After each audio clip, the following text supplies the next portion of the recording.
Estudo Bíblico Sena 2024, Bases da Fé Cristã, aula de número 10, nas Bases da Fé Cristã.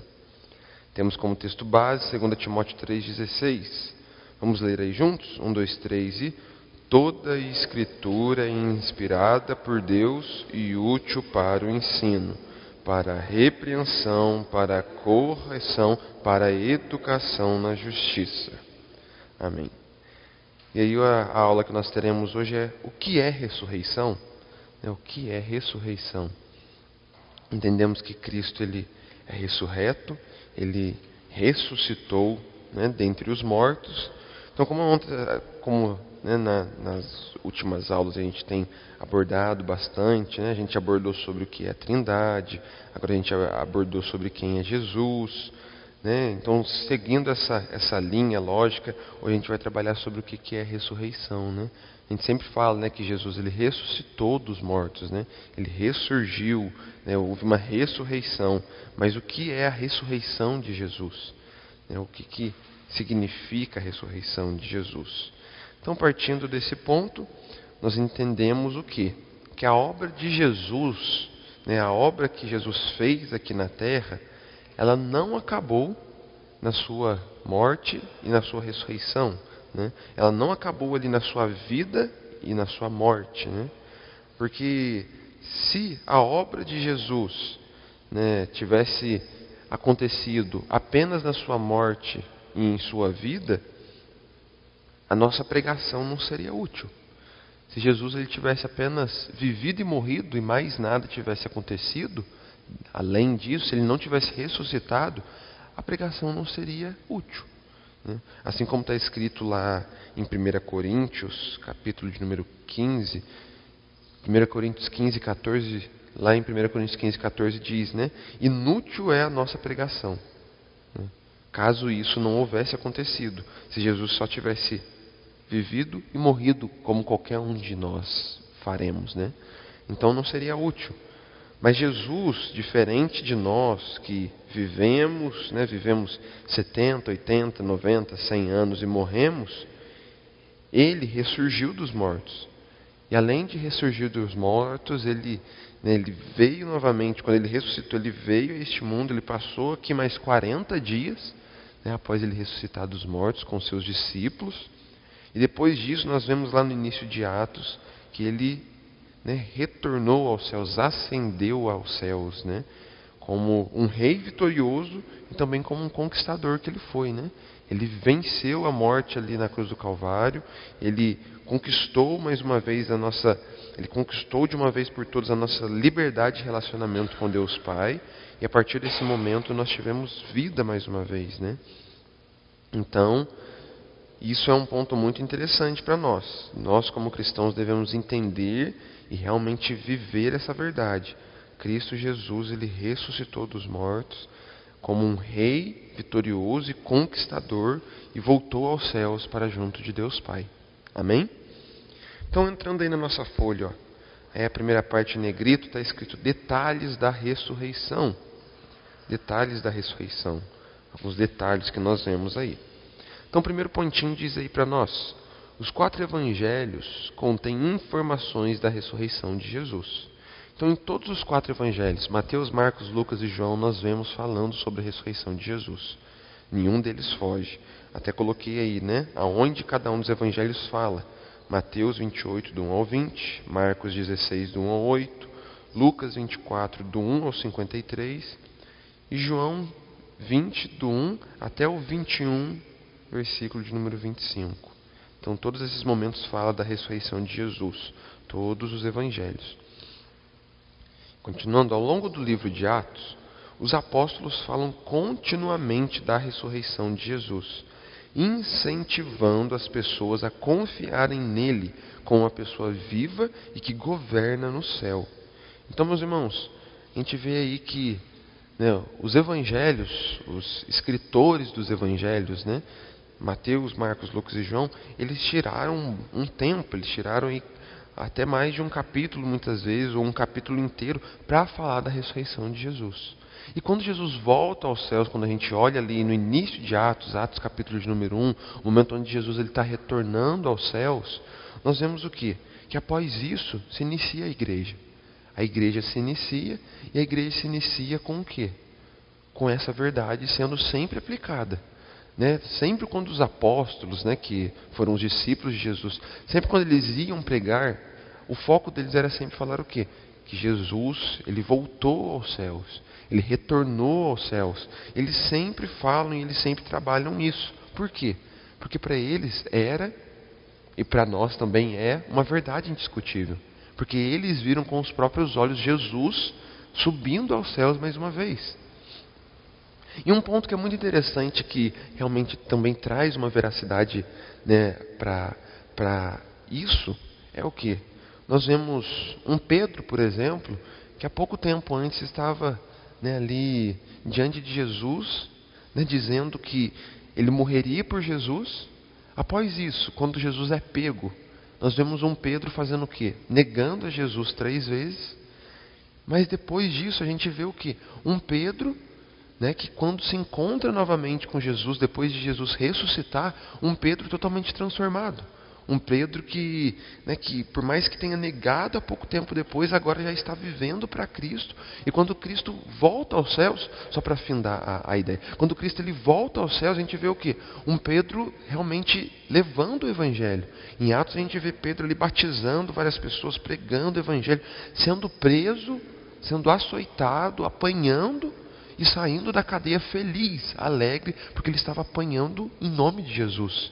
Né? E aquele homem que antes negou a Jesus, agora estava vivendo para Jesus, até o ponto que ele vai morrer, né? E eles decidem fazer o quê? Né? A Bíblia não nos conta isso, relatos extra-bíblicos, mas Pedro ele vai ser o quê? Ele vai ser também colocado numa cruz. Ele morre também crucificado. Só que o que Pedro faz? Ele diz lá, né, que ele não poderia morrer como o mestre dele. Então eles colocam Pedro de cabeça para baixo. Ele morre crucificado de cabeça para baixo. Pode falar, irmã.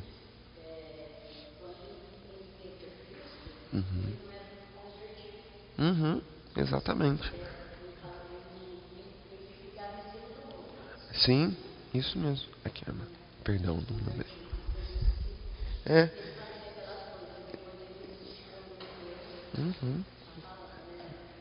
Aí ele mudou de vida mesmo, né?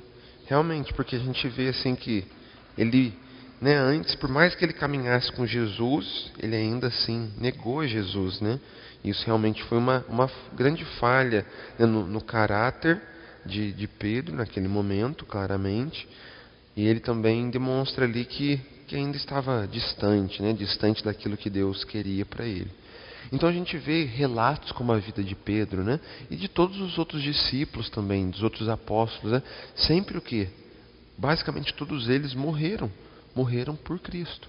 Por quê? Porque eles tinham essa convicção de que Jesus ele veio ao mundo, ele, né, viveu neste mundo, eles caminharam com Jesus, né? Eles sabiam disso porque eles viveram isso.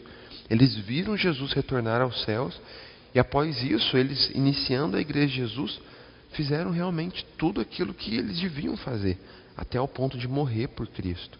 Isso são coisas que trazem veracidade, né? Claro. Uhum.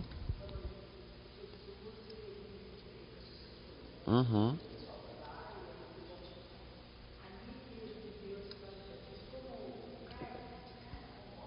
Uhum. Exatamente. Só que aí o que é diferente, né? A diferença é o quê? Que Jesus ele veio, esses 40 dias, ele ficou, né, após ele ressuscitar esses 40 dias, num corpo de carne, certo? Assim como o meu e o seu, só que é ao mesmo tempo um corpo celestial, entende? Porque aquele corpo que ele estava a partir daquele momento, era um corpo que não poderia mais passar por pecado. Era um corpo já regenerado, glorificado. Então assim como será comigo e com você quando a gente passar também, né? A palavra nos diz lá em Apocalipse, né? E um dia a gente vai adentrar provavelmente nisso de forma mais específica nos nossos estudos, mas lá em Apocalipse vai nos mostrar o quê? Que haverá o dia que Jesus retornará, né? Ele retornará dos céus, né, para julgar a todos, ele julgará vivos e mortos, né? Então a palavra nos traz essa ideia de que aqueles que já morreram retornarão à vida para serem julgados pelo Senhor. Mas este corpo que eles retornarão né, será um corpo já, de certa forma, glorificado. Né? Será um corpo glorificado. Então todos aqueles que retornarão estarão num corpo de carne, mas assim como o de Jesus após sua ressurreição, será um corpo glorificado. Entende? Então essa é uma diferença, né, que tem aí. É um pouquinho difícil da gente compreender, mas a gente compreende por quê? Porque realmente é aquilo que Jesus passou, aquilo que Ele viveu e aquilo que Ele nos mostra também, né? Que Ele esteve e Ele viveu ali. Ele foi de corpo, corpo em carne, exatamente. É um corpo carnal, mas nessa passagem para os céus, Ele recebeu esse corpo glorificado também. Uhum.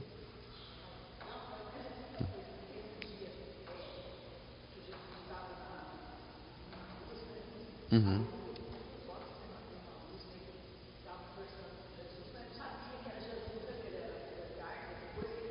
Uhum. Uhum.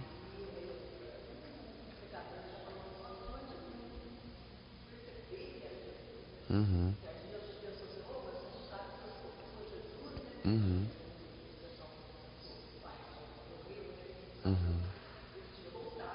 Uhum. Exatamente. Ali naquele momento em Emaús, Jesus já havia ressuscitado, né? Ele já havia ressuscitado. E aí o que acontece, né? Talvez que aqueles homens não conseguiram reconhecer Jesus. Né? A palavra vai nos dizer ali naquele caminho de Emaús, né? Que eles estavam muito focados, né? Naquilo que eles estavam fazendo, né? Então eles estavam indo para Emaús, mesmo quando Jesus tinha falado para eles um pouco antes. Você lê lá um pouco antes do encontro de Jesus, né, no caminho de Emaús com eles, Jesus fala para eles o quê? Para ninguém sair de Jerusalém. Né? Para ninguém sair. Eles saem de Jerusalém e eles vão para Emaús, né, focados naquilo que eles tinham para fazer. E muito provavelmente naquele momento também, Jesus, por mais que ele estava num corpo celestial, mas ainda assim de carne e osso, muito provavelmente naquele momento ele poderia estar um pouco diferente, até um pouco desfigurado por conta daquilo que ele passou. Ele tinha acabado de enfrentar, né, uma cruz, né? Ele havia estado, né, morto por 3 dias, então poderia sim haver, né, um certo inchaço nele, tanto no rosto quanto no corpo. Né? Talvez o rosto de certa forma poderia estar de certa forma até desfigurado por conta daquilo que ele passou. Entende? Então todas essas coisas assim podem ter acontecido naquele momento para que aqueles homens não conseguissem reconhecê-lo. Só que no final eles reconhecem, né? Porque olha para você ver, Jesus em carne e osso, naquele momento ele estava ceando com eles e do nada, de forma milagrosa, ele some. E quando ele some ali, o que acontece? É que aqueles dois conseguem entender, né? Nossa, era Jesus que estava na nossa frente. Né? Então, esse fator de Jesus conseguir sumir na frente deles faz parte do quê? Dessa obra milagrosa, né? Desse corpo glorioso que ele estava. Por mais que era de carne e osso, ao mesmo tempo era glorioso. Ok? Uhum. Eles eram discípulos de Jesus, mas não faziam parte dos 12. Né? Eles eram... Uhum. É porque Jesus, além dos 12, ele teve outros discípulos, né? Vários outros discípulos que a palavra vai até nos mostrar, né? Que ele teve ali. Oi? Uhum. É, sim. E acabou ali que eles, né, saíram dali, mas, né, após Jesus fazer isso, eles retornam para Jerusalém correndo, né? Correndo para contar que eles haviam encontrado Jesus e que Jesus esteve diante deles. Então, meus irmãos, todo o Novo Testamento, para que o Novo Testamento como um todo, né, de Mateus até Apocalipse, seja uma verdade, né, ou melhor dizendo, para que todo o Novo Testamento, a partir de Atos até Apocalipse, para que tudo isso seja verdade, né, nós precisamos entender que para tudo ser uma verdade, depende inteiramente de que Jesus é um Salvador que vive. É um Salvador que vive, que reina e que é o líder da igreja. Se Jesus não é o Salvador que vive, reina e é o líder da igreja, tudo aquilo que a gente vê no Novo Testamento não é uma verdade. Mas nós cremos nisso, não apenas cremos, mas nós temos relatos de que ele ressuscitou dos mortos, né? E nós temos a convicção e a certeza que sim, o Novo Testamento, tudo que está escrito na Bíblia, não só no Novo, mas também no Antigo, mas pegando principalmente o Novo Testamento, é verdade. E a própria palavra, né, nós encontramos nela amplas provas, né, da ressurreição de Jesus. Nós vemos vários momentos, né, provas da ressurreição de Jesus. Uma outra boa prova que nós podemos utilizar é o momento que ele encontra com Paulo, né, quando nós vemos ali em Atos, capítulo de número 9, o momento que Jesus, né, ele chama Paulo. Então Jesus naquele momento ele já tinha ressuscitado, ele já havia voltado aos céus, mas Paulo estava caminhando por um caminho e ele se encontra com quem? Com Jesus. E Jesus naquele momento diz o que? Paulo, por que você me persegue, né? Agora, a partir de agora você vai ser um dos meus seguidores, né? E naquele momento, como um brilho, Paulo ele fica cego naquele momento, né? Aqueles que estavam com Paulo ele também, de certa forma, assim, ficam cegos naquele momento. Depois Paulo ele vive um processo onde ele se torna um cristão e se torna talvez o maior cristão de todos os tempos, né? Então nós vemos aí, né, momentos onde Jesus, mesmo após a sua ressurreição, mesmo após voltar aos céus, ele ainda assim tem aparições, né? O próximo pontinho diz aí, ó: a ressurreição de Cristo não foi um simples retorno dos mortos, como outros haviam vivenciado, como Lázaro, por exemplo. Então nós vemos que Lázaro ele ressuscitou dos mortos, né? Lembra aquela passagem, né, quando Jesus ele chama Lázaro para fora, né? Lázaro, venha para fora, e Lázaro sai ali, né, como parecendo uma múmia de dentro daquela gruta, né? Todo mundo lembra dessa passagem. Então, meus irmãos, a ressurreição de Lázaro e a ressurreição de Jesus são totalmente diferentes, certo? Tem diferenças, né, dentro da ressurreição de Lázaro e a ressurreição de Jesus, né? E continuando aí, para a gente entender. Quando Jesus ressuscitou da morte, ele deu início a um novo tipo de vida humana, na qual possuía um corpo perfeito e não mais sujeito à fraqueza, ao envelhecimento, à morte ou à decadência. Está vendo? Isso que a gente estava falando agora, né? Então, quando Jesus ele ressurge dos mortos, o corpo dele não poderia mais passar por essas coisas. Era um corpo perfeito. Não estava mais sujeito a fraqueza, envelhecimento, morte ou decadência. Coisas isso que o corpo de Lázaro estava. Jesus não estava mais sujeito a essas coisas. Por quê? Porque o corpo dele era perfeito, era um corpo glorioso, né? Continuando nesse ponto. Ao ressurgir dentre os mortos, ele ostentava um corpo que viveria eternamente, pois Jesus se revestiu de incorruptibilidade e de imortalidade a partir daquele momento, como está escrito em 1 Coríntios, capítulo 15, versículo de número 53. Então a gente vê que Jesus ele ressuscitou mais de uma pessoa dos mortos, né? A gente vê que ele ressuscitou Lázaro, a gente vê que ele ressuscitou a filha de Jairo também dos mortos, né? Mas o que acontece? Tanto Lázaro quanto a filha de Jairo, eles morreram. O corpo deles ainda estava sujeito à fraqueza, ao envelhecimento, à morte, né? a cair em pecado. O corpo deles estava sujeito a essas coisas. Tanto faz que a filha de Jairo morreu, tanto faz que Lázaro morreu. Eles morreram assim como eu e você morreremos. Mas Jesus não. Por quê? Porque ele estava num corpo perfeito. E ele retornou aos céus neste corpo perfeito. Um corpo incorruptível e imortal. Amém? O próximo pontinho, diz aí, o novo corpo de Jesus era um corpo físico, assim como o meu e o seu.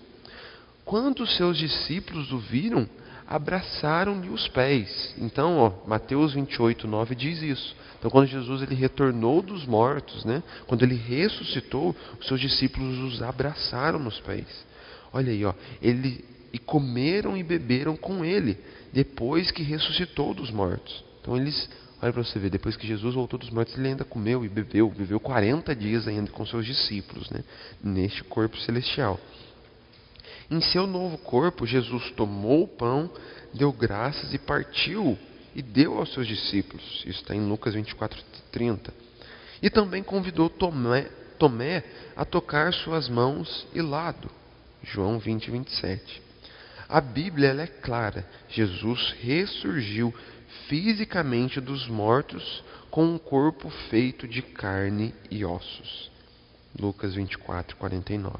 Então ficou claro, meus irmãos, isso para nós, né, esses detalhes da ressurreição, né, entendendo, né, verdadeiramente que a Bíblia, que os 4 evangelhos falam da ressurreição de Jesus, que os apóstolos, né, eles são firmados nessa verdade, tanto faz que todos, basicamente todos, eles morrem por essa verdade, né? Eles morrem por Cristo, por realmente reconhecer que Cristo voltou aos céus. O corpo de Cristo era esse corpo perfeito, que não estava sujeito a fraqueza, envelhecimento, morte ou decadência, né? E que após a sua ressurreição, ele ainda comeu, ele ainda foi tocado, ele ainda viveu em carne e osso, mas num corpo celestial. Ok? E aí, continuando. A próxima parte diz aí em negrito, né? Os resultados da ressurreição. Então a gente viu os detalhes da ressurreição, agora vamos ver os resultados da ressurreição. O primeiro pontinho diz aí, ó. Consequentemente, todos os que olham a Jesus para a sua salvação, consequentemente, todos os que olham a Jesus para a sua salvação foram regenerados. Então todos aqueles, meus irmãos, que confiam em Cristo Jesus, assim como eu e você, né? Eu e você, nós cremos que Ele ressuscitou dos mortos, que Ele voltou aos céus, e nós cremos que em breve Ele voltará. Nós cremos nessa verdade. Então todos nós que cremos nisso, nós estamos vivendo esse processo de salvação. E dentro desse processo de salvação nós somos regenerados. Nós fomos regenerados. E nós fomos regenerados para o quê? Como 1 Pedro 1,3 diz, para uma esperança viva por meio da ressurreição de Jesus dentre os mortos. Isto é, Cristo obteve para nós uma nova vida futura que se mede pela sua.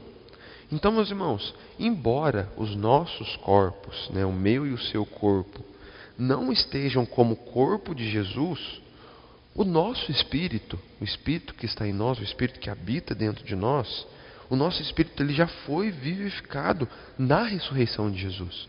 Então o espírito que habita em nós, ele não morre. Por quê? Porque ele já foi vivificado na ressurreição de Jesus. Entende?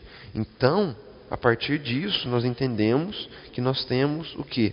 Aquilo que é a marca de Cristo em nós. E isso nos ajuda ao quê? A viver a vida para a qual nós somos designados, né? E o Senhor é Ele que nos dá o poder de conquistar mais e mais vitórias sobre o pecado em nossa vida a partir disso. Porque nós temos um Espírito vivificado sobre nós. Um Espírito esse que nos foi designado a partir da ressurreição de Jesus. É compreensível isso? Dá para entender bem isso? Nós temos... o nosso espírito ele foi vivificado na ressurreição de Jesus. A gente precisa entender isso, né? Isso nos mostra o quê? Que nós temos aquilo que podemos chamar daquilo que é a parte de Cristo em nós, né? Aquilo que é a verdade de Cristo dentro de nós. Então o próximo pontinho diz aí, ó. Por causa da ressurreição, podemos nos considerar mortos para o pecado. Romanos 6,11 diz: embora não alcancemos a perfeição impecável desta vida, Paulo ainda nos diz que o pecado não nos dominará. Então, meus irmãos, se nós podemos não ser, e se nós não somos dominados pelo pecado, é por conta disso. É porque Jesus, ele venceu o pecado na cruz do Calvário. Se nós não somos vencidos pela morte, é porque Jesus ele venceu a morte na cruz do Calvário. Ok? Então nós precisamos entender isso, né? Agora, como o Paulo escreve em Romanos 6,11, né? Nós podemos viver mortos para o pecado. O que é ser morto para o pecado? É ser realmente alguém distante do pecado. Você morreu para aquilo. Você agora está morto para aquilo. E nós só podemos estar mortos para o pecado por conta da ressurreição de Jesus. Ok? Então, se o pecado não nos domina mais, como está escrito em Romanos 6,14, né? O pecado não nos dominará. Por quê? Porque Jesus né? Jesus, ele venceu o pecado, né? E por isso o pecado agora não mais nos domina. Então diz aí, ó, ele não nos governará nem nos controlará, né? O pecado, ele não tem mais esse poder de nos governar nem de nos controlar. O poder dessa ressurreição, da ressurreição de Jesus, também inclui o poder do Espírito Santo, que nos permite fazer a obra que Jesus nos ordenou. Então, por Jesus ter morrido e ressuscitado dentre os mortos, nós temos o Espírito Santo em nós, como diz lá em Atos 1:8. Vamos abrir lá rapidinho, meus irmãos. Atos, capítulo de número 1, versículo de número 8. Vamos ler aí, para falar a verdade, vamos ler aí a partir do versículo de número 6. Ou melhor, meus irmãos, vamos ler a partir do versículo de número 1. Vamos ler do 1, para a gente poder se contextualizar aí, até o versículo de número 11. Atos 1, a partir do 1 diz aí, ó. Escrevi o primeiro livro, Teófilo, relatando todas as coisas que Jesus começou a fazer e ensinar. Então nós vemos aí, né, o versículo 1 primeiramente, dizendo: escrevi o primeiro livro, ó Teófilo, relatando todas as coisas que Jesus começou a fazer e a ensinar. O que significa isso, né? Tanto Atos, né, o livro de Atos foi escrito por Lucas, né, Lucas, né, que escreveu o Evangelho também. Os dois livros, eles são como um compilado, era como se eles fossem uma junção. Lucas que escreveu. Todo o livro de Atos foi escrito por Lucas. O mesmo que escreveu o Evangelho. Então, assim, Atos e o Evangelho de Lucas foram escritos por Lucas. Então nós vemos aí que ele escreve para alguém, né? Ele escreve para esse tal de Teófilo, né? A gente vê que tanto o Evangelho de Lucas quanto Atos foi escrito para este homem especificamente, para Teófilo. O nome Teófilo significa amigo de Deus, né? Provavelmente era alguém que estava começando a caminhar, né? Caminhar para perto de Jesus, né? Caminhar, começando a ser um cristão. Então, Lucas, ele escreve esses dois livros para que este homem pudesse conhecer a Jesus e conhecer também, né, o que é a igreja, né? Como foi o início da igreja depois de Jesus. Então diz aí, ó, até o dia em que, depois de haver dado mandamentos por intermédio do Espírito Santo aos apóstolos que escolhera, foi levado às alturas. A este também, depois de ter padecido, se apresentou vivo, com muitas provas incontestáveis. Então, né, Lucas está falando de Jesus. Após ele ter morrido, após ele ter padecido, ele se apresentou novamente vivo, com muitas provas incontestáveis, aparecendo-lhes durante 40 dias e falando das coisas concernentes ao reino de Deus. Está vendo? Lucas nos mostra isso, que Jesus apareceu depois, né, se manteve ali 40 dias. E comendo, versículo 4, e comendo com eles, determinou-lhes que não se ausentassem de Jerusalém. Está vendo? Então Jesus, ainda após esses 40 dias, durante esses 40 dias, comeu com seus discípulos e disse o que para eles? Não saiam de Jerusalém, mas que esperassem a promessa do Pai, a qual disse ele: de mim ouvistes. Porque João, na verdade, batizou com água, mas vós sereis batizados com o Espírito Santo, não muito depois destes dias. Então isso é o que Jesus falou para eles. João batizou com água, mas ele batizaria com o Espírito Santo. Então isso tudo é o quê?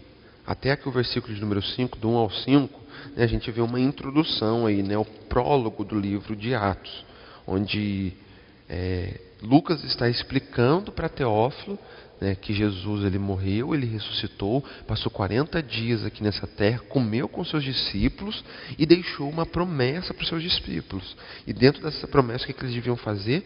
Ficarem em Jerusalém, esperando para o momento onde seriam batizados pelo Espírito Santo. Aí dentro disso a gente vê, né, dentro dessa etapa, a gente vê os dois indo para Emaús, sendo que Jesus já tinha dito o que para eles? Que eles deveriam ficar em Jerusalém, né? E aí continuando aqui, a partir do versículo de número 6, a gente vê o que? O momento da ascensão de Jesus, o momento que Jesus retorna aos céus. Então aqui, nós temos esse relato, né? O relato da volta de Jesus, da ascensão de Jesus aos céus. Então, a ressurreição de Jesus, né, como a gente estava falando, para a gente chegar nisso, a ressurreição de Jesus, o poder dessa ressurreição, inclui aquilo que é o poder do Espírito Santo hoje em nós. Se Jesus não tivesse ressuscitado dos mortos, não haveria o Espírito Santo em nossos corações hoje, né, nos guiando e nos mostrando a direção que Cristo Jesus nos deixou, né? E é a obra do Espírito Santo em nossos corações que nos permite fazer a obra que Jesus nos ordenou fazer, né? Então nós vemos que depois em Atos 2, né, infelizmente não dá para mim pegar tudo aqui de forma muito detalhada nesse momento, mas em Atos 2 a gente vê a descida do Espírito, né? No momento onde os discípulos e mais pessoas ali, né, outros também que seguiam a Jesus estavam reunidos, o Espírito Santo de Deus desceu como línguas de fogo sobre eles, né? E a partir daquele momento começou a agir do poder do Espírito Santo na vida dos discípulos, né? E a gente vê que pouco depois, né, ainda aqui em Atos 2, nós vemos ali que Pedro ele faz uma grande pregação, que ali, naquela pregação, em torno de 5.000 pessoas se convertem, né, e são batizadas. Então, a partir desse momento, né, o poder do Espírito Santo, né, no homem, né, agindo no homem, começa. Né, e para que eles pudessem ser o quê? Para que nós também pudéssemos ser o quê? Testemunhas. Testemunhas. Eu e você somos chamados a ser testemunhas de Cristo, através do Espírito Santo. Amém? Então, a ressurreição de Jesus, meus irmãos, ela garante a nossa posição perante Deus, né? Paulo, lá em Romanos 4:25, diz que Jesus ele foi ressuscitado para a nossa justificação. O que será que é justificação? Provavelmente a nossa próxima aula vai ser sobre isso, né? O que é justificação? Então, nem vou focar, primordialmente nisso agora, mas lá em Romanos 4:25, Paulo ele vai dizer que Jesus ele foi ressuscitado para que nós pudéssemos ser justificados, né? E aí a gente vai até estudar mais especificamente sobre isso ainda também, né? O que é esse processo de justificação que Cristo, a partir da sua ressurreição, fez em nós. Então o próximo pontinho diz aí, ó. Quando Deus ressuscitou Jesus dentre os mortos, estava confirmando a obra de Jesus em nosso favor. Ele estava demonstrando sua aprovação do trabalho de Jesus de sofrer e morrer por nossos pecados, e afirmava que a obra de Jesus em nosso favor fora completa. A penalidade pelo pecado paga, e portanto Jesus não precisava permanecer morto por mais tempo. Então, meus irmãos, Deus, até isso também é uma profecia que nós encontramos lá em Isaías, né? Isaías vai dizer o quê? Que agradou a Deus moer ao seu servo, né? E isso está falando o quê? Sobre Jesus. Foi do agrado de Deus que Jesus morresse, que ele fosse moído, né? Foi do agrado de Deus isso. Por quê? Porque a partir da entrega de Jesus, nós podemos receber justificação. Então, meus irmãos, o que acontece aí? Deus, né, a partir do momento que Ele ressuscita, Deus Pai ressuscita Deus Filho dentre os mortos, Ele confirma essa obra de Jesus em nosso favor. Isso faz com que essa obra fosse completa a partir daquele momento, né? Uma obra completa em nosso favor, mais uma vez eu digo, né? Uma obra completa em nosso favor, favor dos homens, mulheres, nós, meros pecadores, né? E Jesus, a partir disso, depois daquele terceiro dia, ele não precisava mais permanecer morto. Por quê? Porque a obra foi completa. Aquilo que era necessário acontecer, aconteceu, né? Então, a partir disso, tudo se fez novo. A partir daquele momento, foi o momento onde, né, as coisas estavam já organizadas e completas. E continuando aí nesse ponto, como Hebreus 1:3 nos diz: depois de ter realizado a purificação dos pecados, está falando sobre Jesus, né? Depois de ele ter realizado a purificação dos pecados, ele se assentou à direita da majestade nas alturas. Então nós vemos que após isso, né? Então aqui o escritor de Hebreus já está dizendo quando Jesus retorna aos céus, né? Quando Jesus ele retorna aos céus, após ele ter feito essa boa obra, né, de ter realizado a purificação dos pecados, de ele ter levado o pecado no seu próprio corpo, purificado a nós dos nossos pecados, o que ele fez? Ele retornou aos céus e se assentou, né? Ele se assenta nos céus, como diz aí, né? À direita da majestade nas alturas. Então, a gente vê em mais outros locais também dentro da Bíblia, né? Em outros momentos aqui no Novo Testamento falando que Deus, né, que Jesus está assentado à destra de Deus Pai, né? E aqui nós vemos também em Hebreus 1:3 falando sobre isso, né? Que hoje ele está ali, assentado à direita de Deus Pai nos céus, por quê? Porque ele realizou aquilo que ele veio fazer neste mundo, que foi o quê? Purificar o seu povo dos seus pecados. Amém? Então, meus irmãos, a ressurreição de Cristo, ela significa o quê? Que nós também experimentaremos da nossa própria ressurreição. Nos últimos dias, como eu já disse, né? Nós também ressuscitaremos nesse corpo glorioso. Né? Nós também teremos esse corpo glorioso, assim como Jesus. E aí o próximo pontinho diz... Paulo diz que na ressurreição de Jesus, vemos uma imagem do que há de suceder conosco, em 1 Coríntios 15:20. Quando Jesus retornar, todos seremos transformados, 1 Coríntios 15:51. Nosso corpo mortal será mudado em um corpo imortal. Na ressurreição final, nossa ressurreição, receberemos um novo corpo como aquele em que agora Jesus vive. Vamos abrir lá em 1 Coríntios 15, por favor. A gente está em Atos, depois de Atos Romanos, e depois nós já chegamos em 1 Coríntios. Então, 1 Coríntios, capítulo de número 15.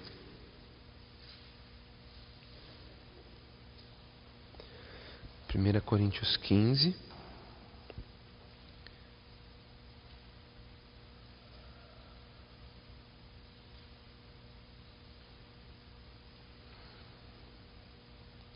Então aí, meus irmãos, a gente vê aí, né, no caso aqui da minha Bíblia, né, que é Ara, que é a tradução de João Ferreira de Almeida, ele vai até colocar em negrito aí em cima de João, de 1 Coríntios 15, ele escreve, né, a ressurreição de Cristo, o penhor da nossa ressurreição. Então todo o capítulo 15, eu não vou ler todo o capítulo 15 com os irmãos, né, porque a gente está vendo aí que é um capítulo que tem 58 versículos, senão a gente vai ficar aqui uns 15 minutos lendo só esse capítulo, mas todo o capítulo 15 de João, de Coríntios, de 1 Coríntios, ele vai falar sobre isso. Vai falar sobre a boa obra que Jesus fez, e que esta boa obra que Jesus fez é o quê? É aquilo que nos mostra também que nos últimos dias nós seremos ressuscitados. Mas eu vou ler alguns versículos. Vamos ler o versículo de número 20, primeiramente, que diz aí, ó: mas de fato, Cristo ressuscitou dentre os mortos. Olha o que Paulo escreve, né? De fato, isso é um fato, né? Cristo ressuscitou dentre os mortos, sendo Ele as primícias dos que dormem. Então o que ele traz aí, né? Ele é o primeiro daqueles que ressuscitaram dentre os mortos, de forma celestial, de forma gloriosa. Depois, no versículo de número 51, já mais lá para o final.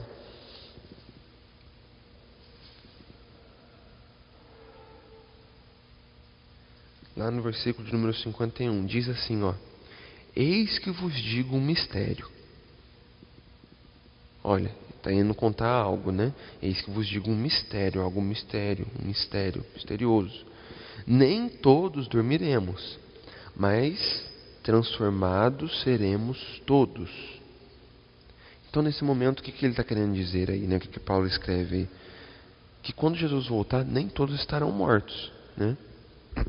E realmente, né? Nem todos, terão muitos que estarão vivos.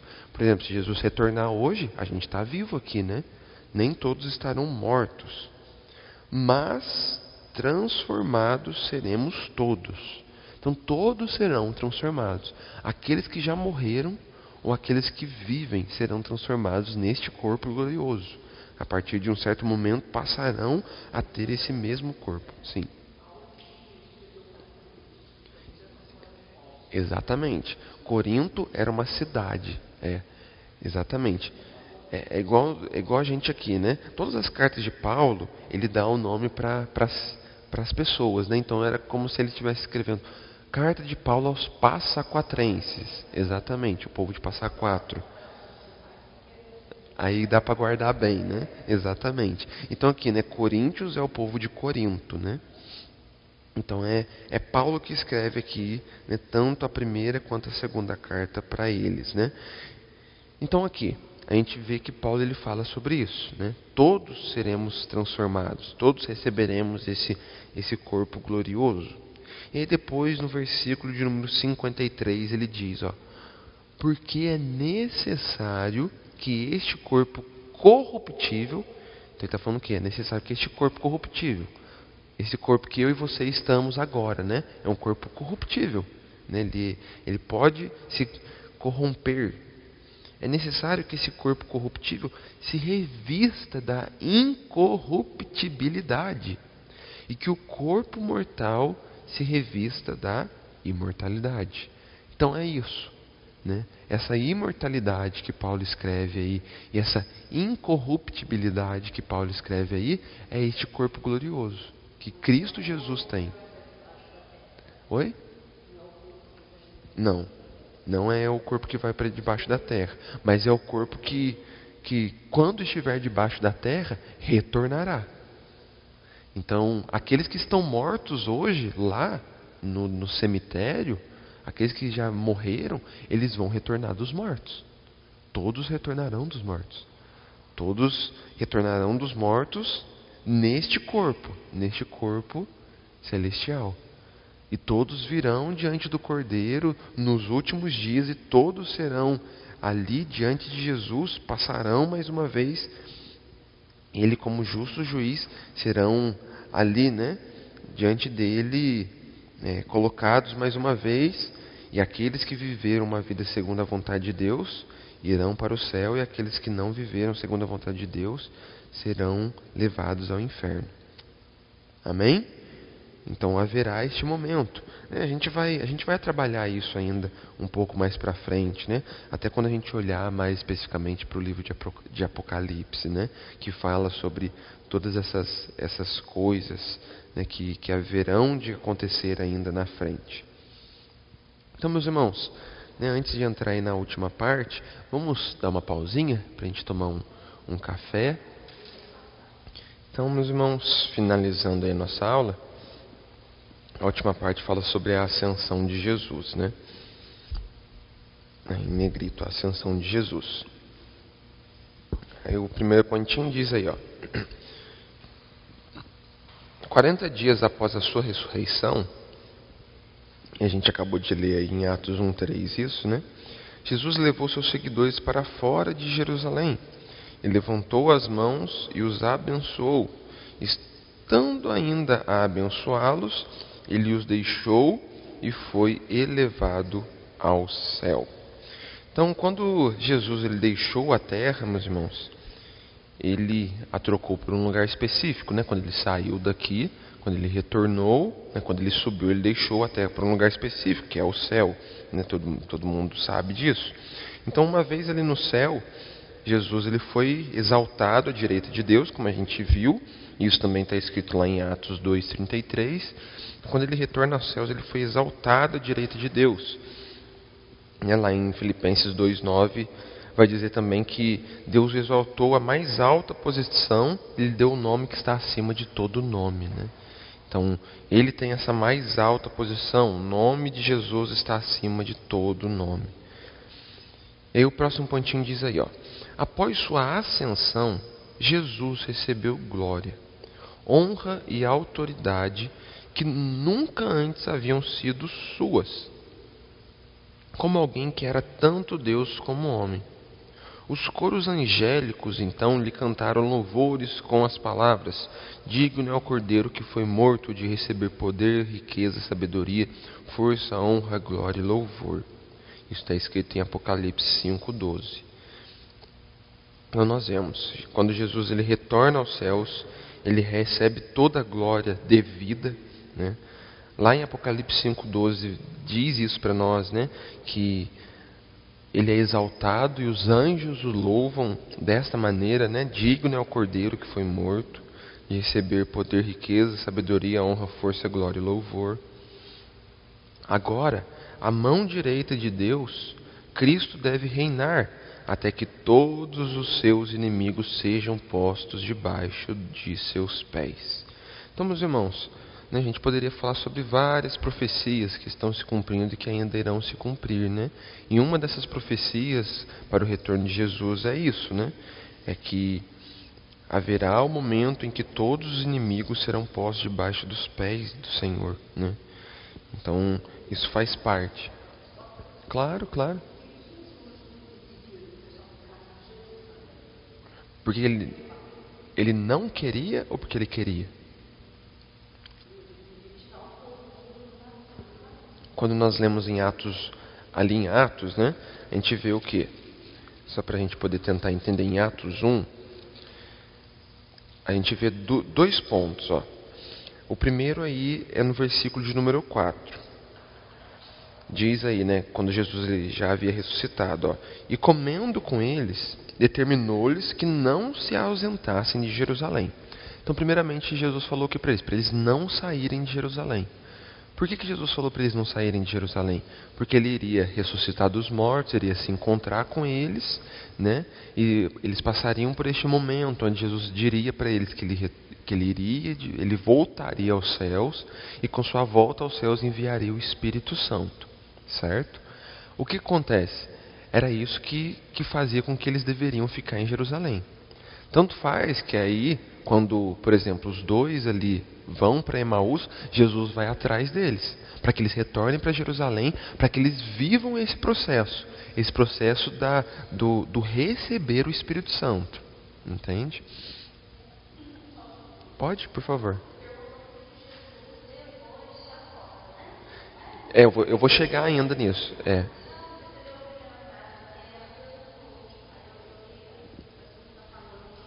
Uhum. Então, ó, primeiro momento, né, primeira fase, Jesus fala para eles ficarem em Jerusalém, para eles poderem receber o Espírito Santo, certo? Aí a gente vê que depois, quando Jesus está indo para o céu, ele diz aí, ó, no versículo de número 8 de Atos 1: mas recebereis poder ao descer sobre vós o Espírito Santo, e sereis minhas testemunhas, tanto em Jerusalém como em toda a Judéia e Samaria e até os confins da terra. Então, após eles receberem o Espírito Santo, aí seria o momento que eles deveriam sair de Jerusalém. Aí eles deveriam sair. Aí eles deveriam ir para a Judéia, para Samaria e até os confins da terra. Os confins da terra a gente pode indicar que somos nós hoje, né? Nós fazemos parte desses confins da terra. Nós recebemos, né, de Deus, nós conhecemos a Jesus e nós temos o Espírito Santo. Isso daqui então está sendo cumprido, né? Então, primeira fase, fiquem em Jerusalém. Segunda fase, saiam de Jerusalém. Vão ser minhas testemunhas em todo o mundo. E aí isso acontece, né? Tanto faz que acontece que hoje nós somos obra disso, né? Obra desse até os confins da terra. Ficou explicado ou tinha algo a mais? É? Então, beleza. Uhum. Sim, sim. E aí, né? Tanto faz que aí eles vão receber o Espírito Santo em Jerusalém. Ali em Jerusalém é onde eles vão receber o Espírito Santo, né? Se você ler depois, né, irmãs, se você quiser, pega e lê todo o capítulo 1 de Atos e todo o capítulo 2. Aí você consegue entender bem mesmo o porquê que eles deveriam e porque eles ficaram ali em Jerusalém, né? E aí, continuando aí, é o último pontinho, né? O último pontinho. O último pontinho da nossa aula diz aí, ó: a vida de Cristo estabelece um padrão existencial para nos orientar. Assim como a sua ressurreição permite saber o que eventualmente nos acontecerá. A sua ascensão, o seu retorno ao céu, nos permite conhecer aonde vamos viver, finalmente viver. Então, esperamos com grande expectativa o retorno de Cristo, quando seremos levados deste planeta para um novo e glorioso mundo. Assim, com nossos novos corpos perfeitos, viveremos para sempre em nosso novo e perfeito mundo. Então, chegará o dia em que os nossos corpos, assim como o de Cristo, serão gloriosos e nós viveremos nos céus para sempre junto de Deus. Amém? E aqui nós finalizamos, Ficou algum ponto aí, meus irmãos? Alguma dúvida ou alguma coisa que os irmãos gostariam de trazer diante disso tudo que nós vimos? Tem algum ponto?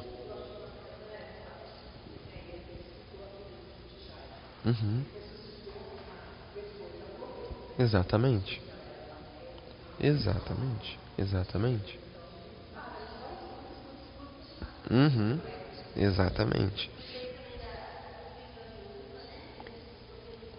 O filho da viúva.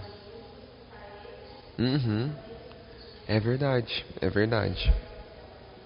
Nossa, eu tinha me esquecido dessa passagem, Tem essa passagem que já estavam ali no velório do menino, No velório do menino, Jesus aparece, ressuscita o menino no meio do velório e ele volta à vida. Que loucura, que milagre, Majestoso. Então é isso, meus irmãos. Vamos ficar de pé, então? Vamos ficar de pé neste momento. Leiam aí depois, Qualquer coisa, Atos 1 e 2, e aí fica bem claro, por que eles deveriam ter ficado aí em Jerusalém. O livro de Atos, meus irmãos, é um dos livros que eu mais amo dentro da Bíblia, porque nos mostra como é o continuar da história, Após Jesus voltar aos céus, como que os discípulos lidaram com as coisas, como Paulo lidou com as coisas depois também, Sendo ele, após isso, considerado um apóstolo também, E aí a gente vai lendo, cada um dos locais que Paulo foi passando, A gente vê que Paulo passou por Filipe, a gente vê que ele passou aqui em Atos a gente vai vendo cada cidade que ele passou e o porquê que ele escreveu cada uma das cartas. Então a gente vê Paulo passando ali por Éfeso, E aí a gente consegue entender à luz de Atos por que ele escreveu o livro de Efésios, E assim sucessivamente. Isso é muito interessante, O livro de Atos caminha com todas as epístolas de Paulo, com todas as cartas que Paulo escreveu, Se a gente quer entender bem as cartas paulinas, nós precisamos entender bem o livro de Atos. Amém? Então, meus irmãos, hoje, às 20 horas, nós temos o culto da família, Estão todos convidados a estar aqui junto conosco. E é isso. Vamos fechar os nossos olhos e orar neste momento, agradecendo ao Senhor. Pai, nós te damos graças, ó Deus, por essa manhã, por esse tempo que nós vivenciamos juntos aqui como Igreja do Senhor, pelo estudo da Tua Santa Palavra, Deus. Pai, eu lhe peço que no nome de Jesus, o Teu Santo Espírito possa realmente nos fazer recordar, relembrar e memorizar tudo aquilo que nós juntos vivenciamos nessa manhã. Capacita-nos, ó Deus, trabalha as nossas vidas e corações. Abençoa, Pai, o restante do nosso dia, o restante do nosso domingo, a semana que está para se iniciar. Seja conosco, ó Deus. Habite em nossos corações.